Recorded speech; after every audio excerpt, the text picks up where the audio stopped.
What it is. Peace, silly listeners. Welcome to the podcast where we shoot the shit and we take our silliness seriously. The Professionally Silly Podcast. I'm your audible boo thing, Amber Smiles Jones, and welcome. The silly is coming, and so is the weird, creepy, and maybe even gross.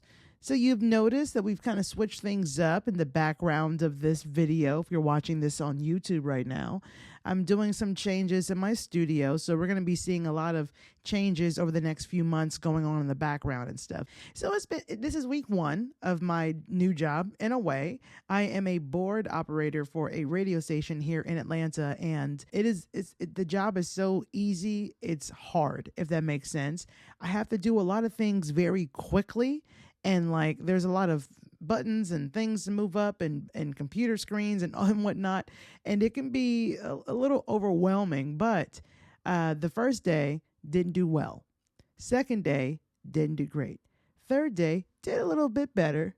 Today, fucking nailed it.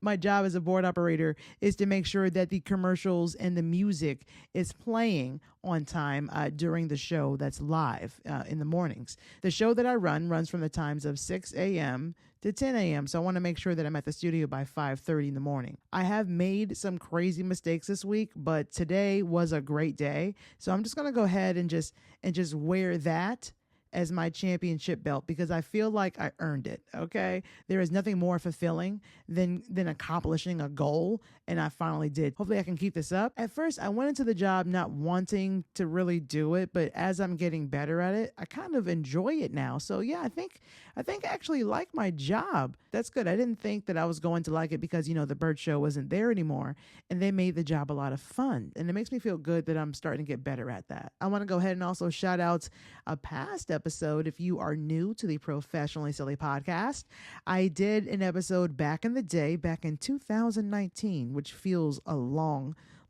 time ago. 2025 has been at least 3 years on its own, and we haven't even reached the end of the year. So that's how I'm feeling. But go ahead and check out the creepy stalker stories. It's very it's creepy. Make sure you guys subscribe, rate, and review if you want to show your support for this podcast. That is indeed the best way to do so. And if you're listening on Spotify, you are able to leave comments under each episode. Next, a new Have You Heard About? And this week is going to be interesting. We're going to be talking about monkeys that may or may not have herpes and COVID and escaped. And we're going to talk about a vending machine that you didn't know that you were waiting for. Coming up next right here on the Professionally Silly Podcast. So I worked really hard on this script. I think you guys are going to enjoy this episode, but let's go ahead and get it all started with monkeys with herpes. Or maybe not. So reports from October 2025 indicated that monkeys escaped from an overturned transport truck in Mississippi, and local authorities were initially, but wrongfully informed that the primates carried herpes, COVID-19, and hepatitis C. So if you've been looking at the news, or maybe it's been in your on your algorithm, on your social medias, you may have heard about, I think it was like 40 monkeys that escaped from like a truck during transport. And I believe the truck driver told everybody that they had herpes, hepatitis C, and COVID, which would have been horrifying. But apparently, according to this, it was wrongfully reported. Now, it says here, Tulane University, which was sending the monkeys to another research facility, quickly clarified that the animals were not infectious or diseased. Well, thank God. If you were in the Mississippi area, this was your chance to finally get that monkey. Do you have any idea how many people are like, what animal I wish I could have as a pet? A monkey. And I would say about 1 out of 3 of your friends will always say, you don't want a monkey. They throw their shit or they'll rip your face off. I mean, that might be true, but I still kind of want one. But like a capuchin, like the monkey from Friends, Ross's monkey, like maybe one of those. I think it would probably still throw shit all over the place, but it's small enough that I'm not going to let it rip my face off. I'll just throw it across the room. But that is self-defense. I feel like if a monkey is ripping your face off, you can throw it across the room. I'm giving you permission to do that. Sorry, PETA. You're going to have to get over this one. I'm an idiot. Let's move on. Following the October 2025 incident, I love the word incident. That just means shit got real. It says here a truck carrying 21. Now, I'm going to mess this up now because this is like the scientific term. Rhesus macaques, I think is how you say it, from the Tulane National Biomedical Research Center overturned on Interstate 59 in Jasper County, Mississippi. Now, I'll be honest with you, I don't know anything. I've never lived in Mississippi. I've been there before, but Jasper County, it just sounds like there's racism there. I don't know what it is about the name of that county. And if I'm wrong, my bad. I ain't never been there. I'm just going by the name. Jasper just sounds racist. Okay, I have a cousin, Jasper. I don't think he's racist. All right. So it says it says some monkeys escaped from their damaged cages, and the driver of the truck mistakenly told law enforcement that the monkeys were aggressive and infected with dangerous diseases requiring personal protective equipment to handle. Now, if this was a mistake, I don't know why the driver would have said this. Was he trying to cover his tracks? Did he think, well, if I tell everybody that these monkeys are infectious, they'll capture them faster, like it'll put a fire under their ass to do something? Is that why he did this? Or did someone falsely tell him that, or was this just an assumption? Oh, I got a bunch of infectious monkeys. I don't know what to believe here. I tell you what, if I was in law enforcement and you told me a bunch of infectious monkeys escaped and you wanted me to help you find them, that will be the day I turn in my badge. I don't want to deal with that. What? Did we not see any movie ever?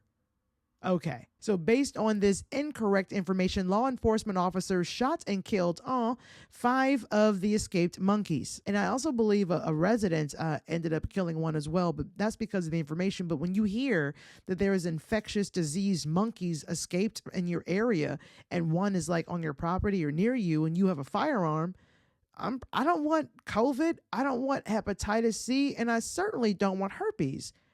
I'm going to have to bear arms. You know what I mean? Hey, like I love animals too. It would break my heart, but I don't want to be attacked by a wild, diseased, infectious monkey. I mean, do you? Absolutely the fuck not. Tulane University released a statement clarifying that the monkeys were not infected with any diseases and were pathogen free. So despite the clarification, the Jasper County Sheriff's Department advised the public not to approach the remaining escaped monkeys due to their naturally aggressive nature. So all the escaped monkeys were eventually captured or accounted for. It's a rough day to be an escaped monkey, fam. It's a rough time for that right now. It's not the time for that. The government is shut down. That has nothing to do with it. I'm just saying the government is shut down, and that's ridiculous. You guys want a corny monkey joke? Of course you do. This is the Professionally Silly Podcast. That's what I do, baby. What do monkeys call their best friends? Their prime mates.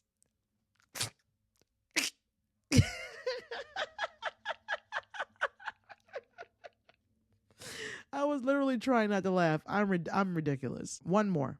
Okay. All right. Where do monkeys go to grab a beer? The monkey bars. Yo, if you stop listening to this podcast, I understand. That was ridiculous.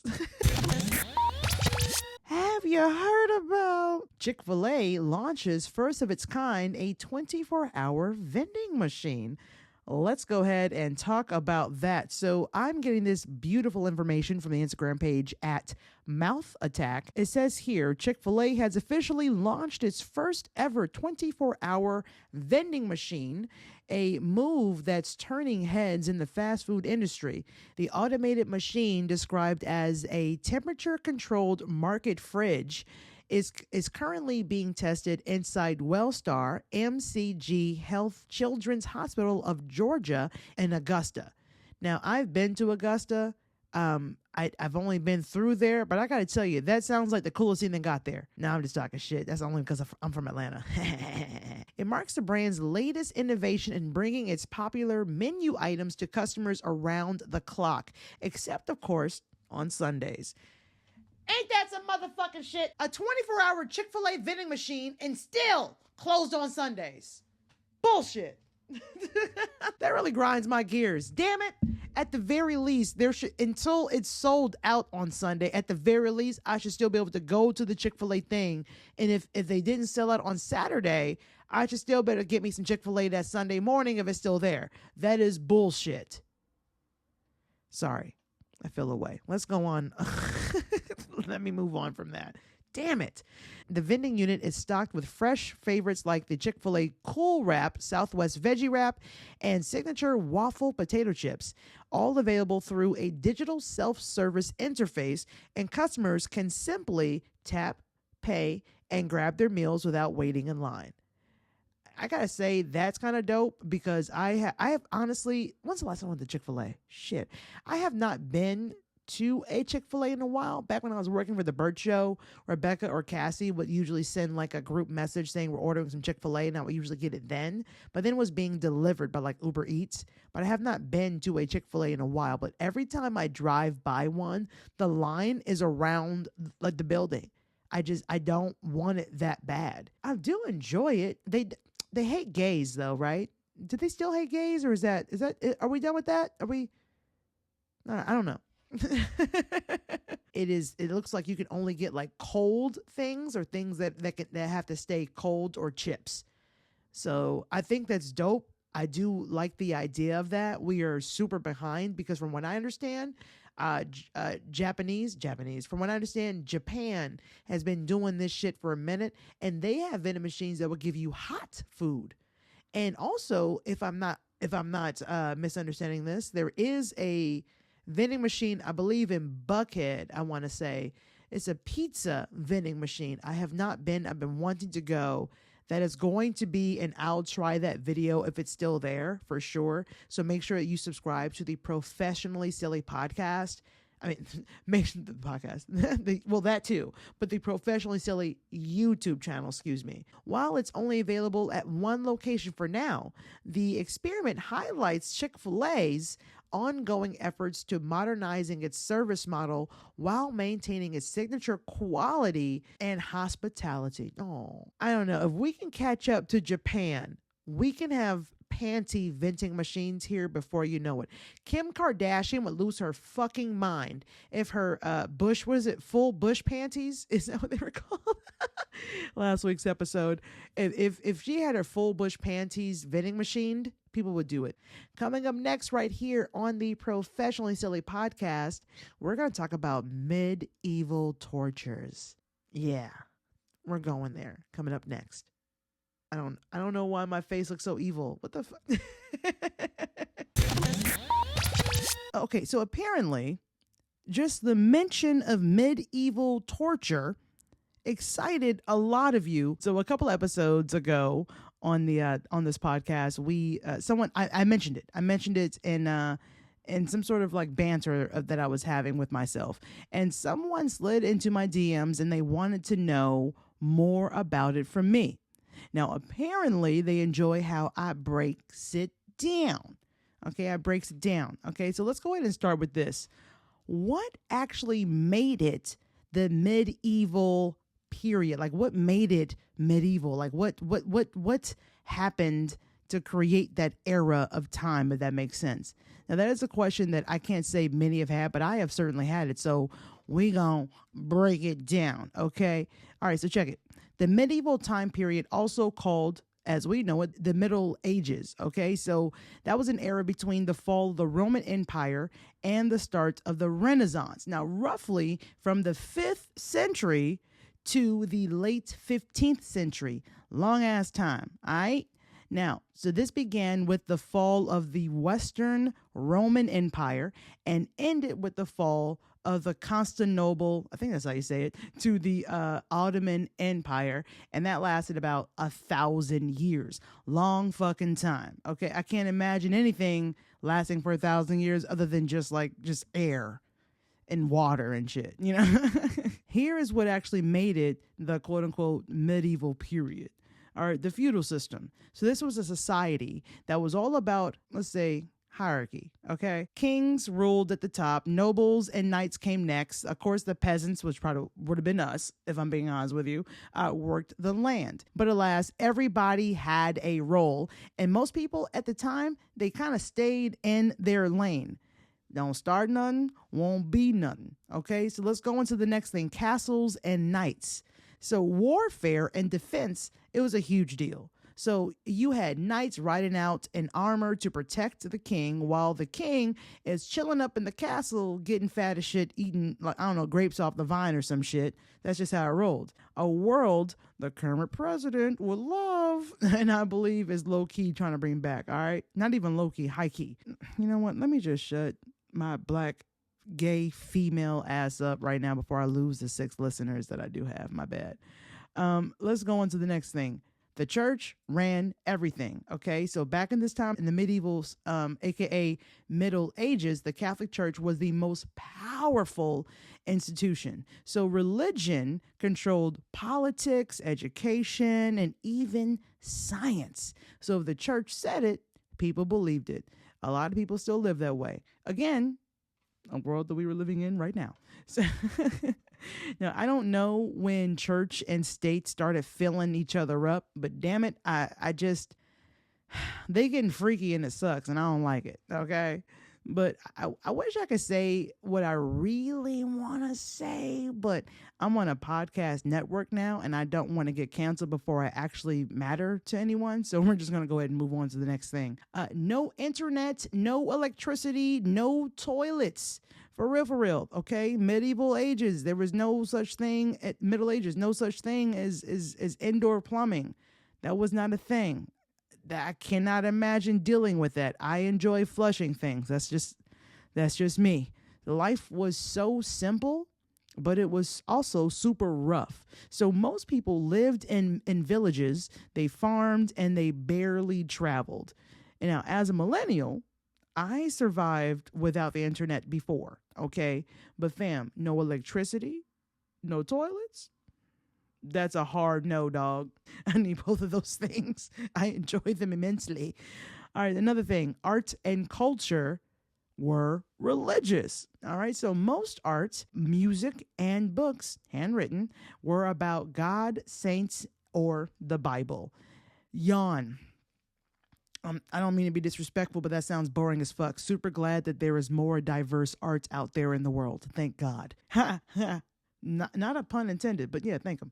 All right, so plagues, wars, and crusades. People were either fighting, dying from diseases, or both, okay? So the Black Death alone in the 1300s wiped out a third of Europe.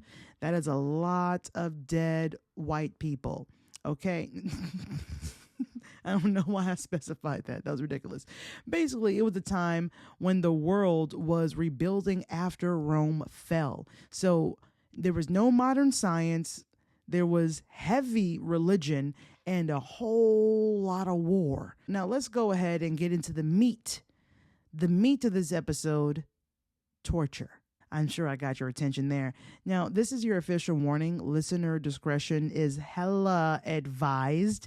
If you are squeamish, get a bucket and man the fuck up. Okay, we're going to have a great time. I worked hard on this podcast script, so I want as many people listening as possible. Okay? Okay. Also, if you're watching this on YouTube, you'll get to see some visuals. Enjoy that. Let's go ahead and have some fun and let's talk about some torture. Weird sentence. Moving on. So the medieval era wasn't all knights and castles. It was a time for pain, fear, and pure nightmare fuel. Yeah, how's that? That's a nice little preamble there. So torture, it wasn't just punishment. It was the show. From bone-crushing racks to devices that twisted, tore, and humiliated, these brutal tools were used to force confessions, save souls, and keep everyone in line. Okay, so let's go ahead and get into the devices that were used for inflicting pain and or mutilation. Once again, listener discretion is advised. I'm not going to get super detailed, but enough so to where you're going to be like, oh, ow, I feel nauseous hearing this. Let's dig in, shall we? All right, so the rack. So one of the most infamous devices was indeed the rack, and the victim's ankles and wrists were tied to rollers at either end of the frame and slowly stretched until their joints dislocated. And if I'm being honest with you, there were some extreme cases where their limbs, well, they were torn off. So imagine you're out. The rack ain't the way to go. I'm not down for that. Let's go on to the next disgusting thing. Thumb screws / finger screws. So this is a small vice-like device used to slowly crush the victim's fingers or thumbs, causing intense pain but rarely death. Let me tell you something. As a lesbian, that is horrible. You cannot do, well, there's still strap-ons. I'll figure this out. They're putting your thumbs in this device, and what it's doing is it's like squeezing on your bones inside of your thumb, so that can cause broken ass fingers and a lot of fucking pain. You might not die from that, but you could if there's like an infection. Not the best way to go, if I'm being honest with you. Let's go on to the next thing. The breaking wheel. Now that, I ain't gonna hold you, that name alone don't sound very appealing. I don't want to deal with anything that's got the word breaking in it, and I don't want it touching my body. The breaking wheel, also known as the Catherine wheel. I believe there was like a queen or something, and they named it after or some shit. I don't know. I didn't dig that deep into it. Google it. It's up to you. You can ask Gemini. You can ask ChatGPT. It will tell you. So, also known as the Catherine wheel. I really should have looked that up further. I'm a horrible podcaster. Moving on. The victim's limbs were tied to a large wheel. So I'm assuming it's like a big ass wheel, and your body is spread apart, very similar to the rack. Legs outstretched, arms outstretched to like above your body and shit. The torturer would use a heavy hammer or iron bar to smash your bones. So you're just on the wheel, and they're just like, yeah, all stretched out, tied up, stretched out and whatnot. And they would just take a heavy device and just smash it over your body. Not a great way to be. Not a great way to be. All right, let's go on. Let's go on to the next thing. This is gross. We have 1, 2, 3, 4 more devices of torture to discuss. The Judas cradle. Judas alone, that's not a great way to start this, the name of this device. It says here, the victim was suspended above a pyramid-shaped seat and slowly lowered so the sharp point would penetrate the anus or vagina, Jesus, causing internal tearing. Weights might be added to increase pressure. Now, I ain't gonna hold you. As I was reading that, I closed up every hole in my body. I researched this, and as I was reading it, I actually forgot. And as I read it, I was like, yo, yo, exit only for now on for everything. No, I don't want any cradles or any Judases up there. I am good. You know, if you were listening right now, you know damn well your asshole closed up when you heard me read that. Don't lie. All right, the iron chair. Let's go ahead and talk about that. So this is a chair that was lined with hundreds of spikes. I'm going to repeat that. A chair that is lined with hundreds of spikes. Now, I'm sitting in a chair right now. I got to tell you, I'm really glad that the person who created this chair decided to 86 the spikes. Not a fan of that. So the victim was strapped in. You don't just sit down. They strap you in. And the straps could be tightened to drive the spikes deeper into your flesh. Hot coals. Ooh. That's how you make it worse. Hot coals were sometimes placed beneath the seat to add for suffering. So that's just great. You're sitting in a sharp-ass chair that is ripping through your flesh, and now there are some hot-ass coals under your chair making things hot. That's not great. I don't need roasted, penetrated ass.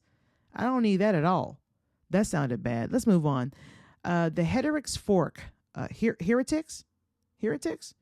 I don't know I'm saying it right. So it's a two-pronged fork that is placed between the chin and breastbone, held in place by a collar. Okay, so I imagine, when you're grilling and you got that little two-pronged fork grill thing, and you're like, so you got that part that you stick your meat on under your neck. That sounds crazy. The part you stick your meat on. Anyways, there's another two-piece right there, right? So you got your like a four-piece digging into your neck and in your chest. So it's gonna hurt. So what happens is it's any type of movement is gonna cause those prongs to pierce your flesh, preventing you from speaking or sleeping. So that's not gonna be great. Let's go into the breast ripper. Yes. I thought a dramatic pause after that was interesting. The breast ripper is a metal claw used primarily on women accused of heresy and adultery. It would be heated and used to tear off or mutilate the breasts. Now, my breasts are a size H. It hurts when I jump without a bra on. I don't want them ripped off. That doesn't sound great. Let's move on. Methods of execution and prolonged suffering. Ooh, that's fun. And we have the strappado. I think that's how you say it. It says the victim was hoisted into the air by their wrists, which were tied behind their back, causing extreme pain, dislocating the shoulders. Ooh, and sometimes they would add weights to their feet. Why did my asshole close up on that one? That had nothing to do with my asshole. But you got your hands tied behind your back, and then they lift you up with weights on your feet. You know what that means? That means your arms are going to naturally go up because that's how gravity works. Your shoulders are going to dislocate, and that shit is going to hurt. Moving on, boiling. Yeah, no transition. Let's just get into it. It's a legal form of capital punishment in a lot of areas at this time. And, you were stripped and placed in a large cauldron of boiling water, oil, tar, or lead. Let that marinate. Bad choice of words. Did it on purpose. Moving on, rat torture. Now, this is one that you may have heard of before. So a pot or a cage containing a rat was placed on the victim's bare stomach or chest, and heat was applied to the container, forcing the rat to gnaw through, that was so gross, gnaw through the victim's body to escape. Horrible way to go. Moving on, hanged, drawn, and quartered. A brutal execution method for treason in England at the time. The victim was dragged to the place of execution, hanged until nearly dead, disemboweled, that's drawn, by the way, and then their body was cut into 4 parts. That's the quartered part. It just seems like a lot. Just seems like a lot. It's a lot. It just feels like what could you have done? That's a lot. I don't know. Moving on. Burning at the stake. Okay, we've heard about this one, dealing with the witches and whatnot, right? So often used for those convicted of heresy and witchcraft. So victims were tied to the stake with a fire lit beneath them, leading to a slow and agonizing death, meaning you're pretty much burned alive. Hard take? Not a good way to go. All right, the giggle after that, really weird. All right, public humiliation. Okay, let's get into that. We have the pillory and the stocks, right? So these are devices that locked the victim's head and hands, that's the pillory, or ankles, that's a stock, in place in a public square where they were subjected to mockery and pelted with rotten food or other objects by the crowd. I'll tell you what, I'll modernize it, okay? Right now, imagine someone tying you up like that so you can't move, and someone just forces you to read a bunch of negative comments about you online. And then they throw a rotten tomato at you. It's not great. All right, so the brank or scold's bridle. This is interesting. So this is an iron mask that fits over the head, often with a plate that fit into the mouth. This is actually used to punish women accused of gossiping or nagging. This right here just seems like some man shit. The breast ripper seems like some asshole man definitely created that. And some asshole man definitely created this as well. Let me just think of some punishment that's just for women because I can't stand them. Yeah, that dude never got his wet. Moving on. So we're done with the tortures and whatnot, but let's go into the common questions that people do kind of ask dealing about medieval tortures that I've kind of come across. So why did people torture each other in the Middle Ages? And did it actually work? So the answers to those questions are actually pretty fucking simple. Fear. Fear was control. That is why they did these things. Back then, pain, it wasn't just punishment, it was power. Sessions were like the queen of proofs, if you will. And folks would say anything just to make the pain stop, whether it's true or not. So, of course, it didn't work at all because you're going to confess to anything if someone is like ripping your tits off. I'm just saying, I would. Yeah, I'm the reason the Titanic sunk. It was me. Yep. There's a rat on my stomach. Yes, I did it. All right, moving on. Did your social class matter? That is a question that you have. And the answer is as simple as it would be today. What does your social class help you with these days? We're looking at a lot of rich folk who get off on shit. You know what I mean? Who don't have to pay for the things that they've done. It's just a thing that happens. So justice at this time didn't hit the same just for anybody, just like it doesn't now. Or if you were poor, you would get like the rack, the spikes, the slow death, you know, all the horrible slow ways of dying. But if you had money or a title, they might hook you up with like a clean, honorable beheading. It's like a VIP ticket to the afterlife. You get to die real fast if you're lucky.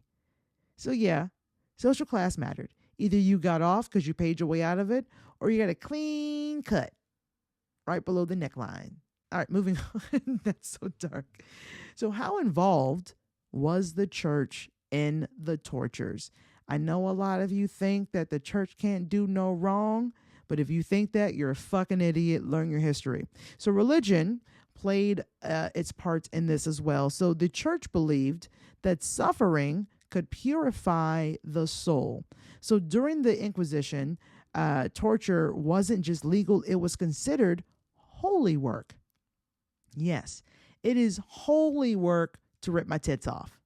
So it's saving souls through pain. That's what it was all about. So just go ahead and let that sink in for a second. Rat torture was used to save souls. Interesting. Moving on. Another question that people want to know sometimes is who was behind it? Who pulled all the strings? I'll tell you, we got royal judges, city councils, feudal lords, church inquisitors. They all kind of like decided together, honestly, or sometimes separately, who screamed, who broke, and who confessed. And honestly, this is the time where if they believed you did it, you did it. There's no way out of that, especially if you ain't had no money or if you slept with somebody's wife, one of their wives. I'm pretty sure they probably do all those things to you. So because in the medieval world, the truth didn't come from evidence, it actually came from agony. That's just the fact of the matter. I have to say that this is not a time that my black ass would have survived. They were out there killing white folk for no reason, whether they were innocent or guilty. So, hello. This is exactly why when people ask me, if you could go back in time, where would you go and would you actually do it? You know, the answer is fuck no. The present isn't safe for me, let alone the fucking past. I'm going to stay right here with the evil that I know. And the evil I know comes with electricity and or plumbing. So I'm gonna stay right here. All right, ladies and gentlemen, it is time for our POC excellence segment. This is where I like to give flowers to people of color who have done some wonderful and inspiring things. Coming up next right here on the Professionally Silly podcast. I feel we should do something a little lighter after hearing what we just heard. All right, so this is actually coming from the Instagram page at Success is us _ and I saw this and I just had to share it with you. So it says here, 7-year-old boy in Chicago is hosting a massive food giveaway because millions could lose SNAP benefits in November. So this is a 7-year-old boy named Alex Anning from Tinley Park, and he decided to skip the gifts this year and give back instead. So this weekend, and this is actually 6 days ago, this past weekend, he was hosting a massive food giveaway at Bond Elementary School in Chicago to help feed 150 families as millions prepare to lose SNAP benefits in November. And his act of kindness is reminding everyone that you're never too young to make a difference. So shout out to Alex Anning for what he's doing. That is amazing. That a 7-year-old has the capability to be so giving. I love that. What a wonderful young man. Here are your flowers. All right, so there's anything that you can take from this podcast episode. It's medieval times. Sounds like it probably smelled horribly. I just feel like they didn't have indoor plumbing. It's a lot. People's walking out there just very, very ripe.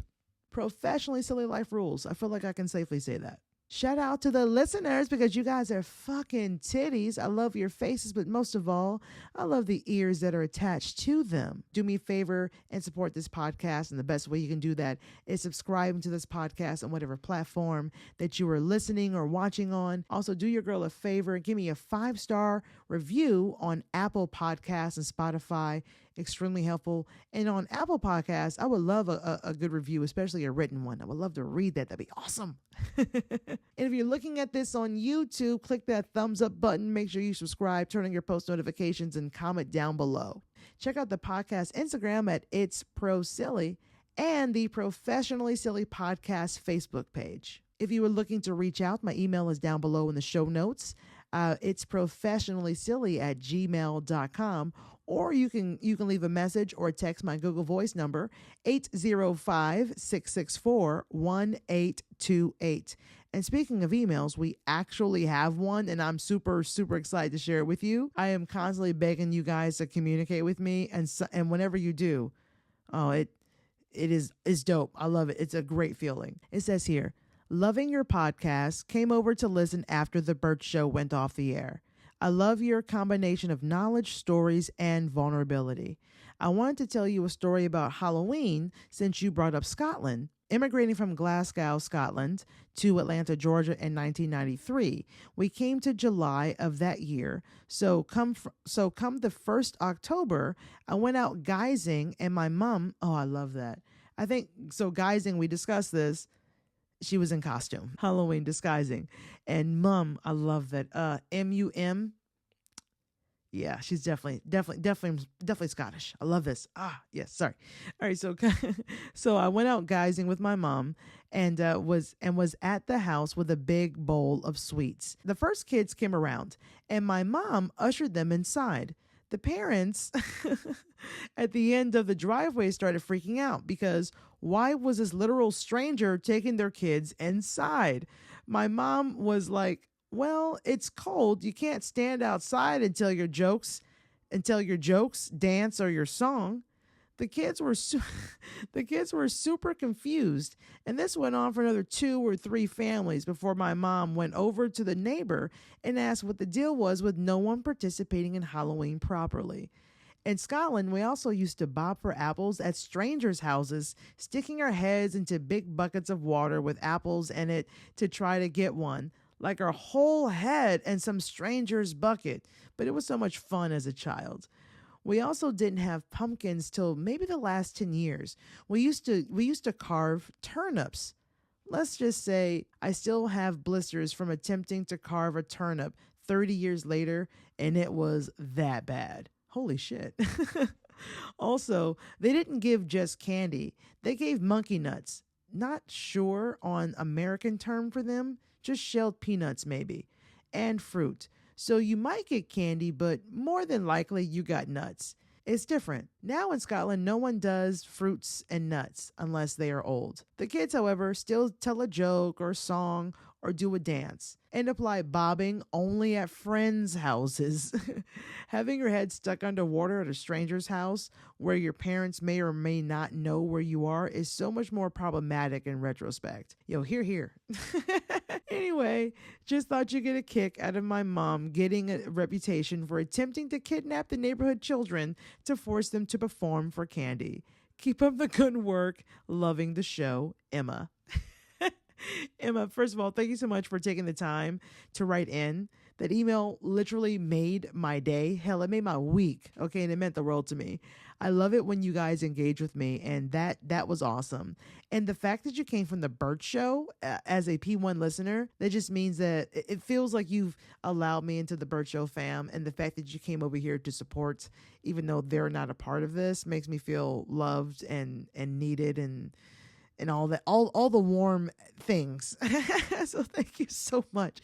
Also, Emma, if you have any Scottish type snacks that we could try, please send those to my P.O. Box. I would love to try them if you have any. Okay, that'd be dope. My P.O. Box is Amber Smiles Jones, P.O. Box 533, Lovejoy, Georgia, 30250. And that's also for anybody else listening or watching. If you have any snacks that you want me to taste, especially if they're from other places in the world, even better, send those to me. Once again, I'm your audible boot thing, Amber Smiles Jones, and thank you so much for listening to the Professionally Silly Station, where I take my silliness seriously. And I'll leave you with this. Most people aren't scared of being alone in the dark. They're scared of not being alone in the dark. Yeah, enjoy that. Until next time, peace, silly listeners. Until you decide to tune in, watch where you step, because there are pieces of shit everywhere, and they love to spread their ignorance. Okay, bye. Why are you still here? I said the thing, so you should go. I said the thing. Leave. Okay, bye.